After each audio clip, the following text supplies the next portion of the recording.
Roblox Text-to-Speech. Hello everyone. In this video, I'm going to be quickly showing you text-to-speech on Roblox and how you're going to activate it. So Roblox Text-to-Speech is a new beta that you can actually see on their Roblox website. Okay. Now Roblox Text-to-Speech is basically a server that they added. Okay. And this text-to-speech server allows you to, actually write some text and it will be converted into speech through AI. So this is a beta server that you can actually join and it's pretty incredible. Okay. And it's obviously for all you users out there who just want to have fun around in Roblox. And this text to speech feature is pretty incredible.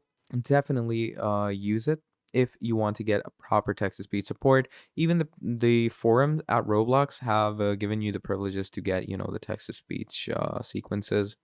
So, you can't really turn text to audio in all servers because, you don't really get that privilege currently. But you can turn your mic on, obviously, through privacy. You're going to configure your age and everything, turn off your account restrictions, and then just go to the text to speech server and then use text to speech, write any text, and it's going to be converted into a voice.